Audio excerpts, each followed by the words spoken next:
దీని మీద చాలామంది సభ్యులు మాట్లాడారు. అయితే ఈ సందర్భంగా మొట్టమొదటిసారిగా నేను అంబేద్కర్ గారిని,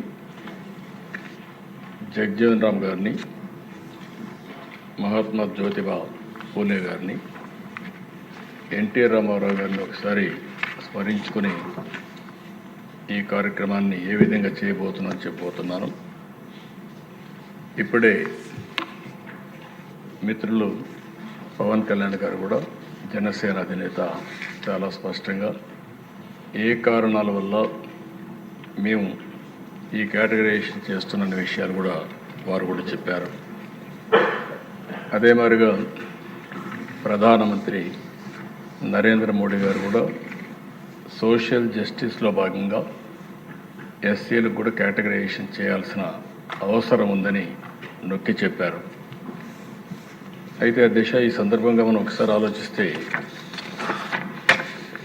సమాజంలో పేదరికానికి అనేక కారణాలు ఉన్నాయి. చరిత్రలో మనం చూసినప్పుడు కొంతమంది ఆర్థికంగా, రాజకీయంగా, సామాజికంగా వెనుకబడే పరిస్థితికి వచ్చారు. చరిత్ర ఒకసారి విశ్లేషించినప్పుడు ఈ 3 కారణాలు కూడా ఆ కులాల్ని ఎక్కడికక్కడ ఆర్థికంగా వెనక్కి లాగేసే పరిస్థితి వస్తుంది. ఇప్పుడు మనం ఒకసారి ఆలోచించిన దిశ, స్వాతంత్రం వచ్చింది, 70 సంవత్సరాల పైన పూర్తి చేసుకున్నాం. నేను మళ్ళా చూస్తే 2047కి 100 సంవత్సరాలు పూర్తి చేసుకోబోతున్నాం. ఇంకా కూడా ఆర్థికంగా, రాజకీయంగా, సామాజికంగా అసమానతలపైన పోరాడే పరిస్థితి వస్తూ ఉంది.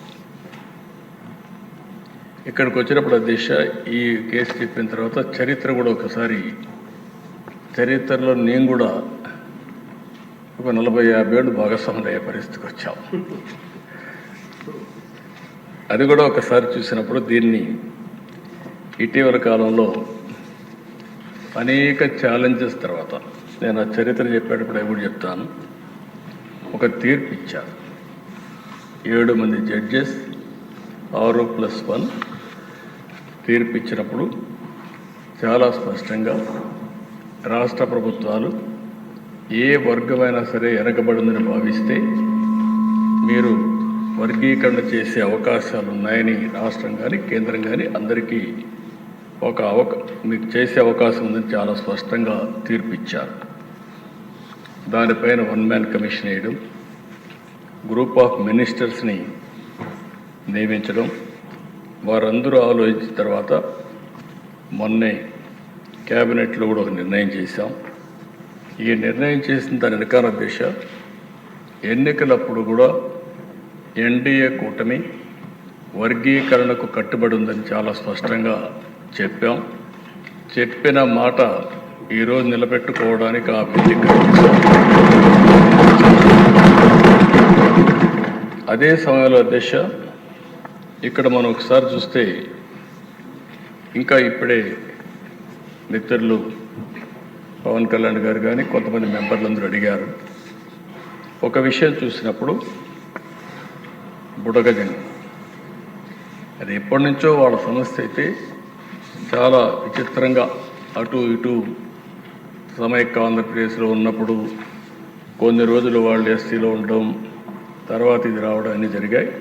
నేను కూడా అది ఎక్స్ప్లెయిన్ చేసి ఒక తీర్మానం చేసి కేంద్రానికి పంపించి కేంద్రం ఆమోదిస్తే మళ్ళీ మనం ఎస్సీల్లో ఏ గ్రూప్లో చేర్చడానికి అవకాశం ఉంది, అది చేర్చడానికి అన్ని విధాలా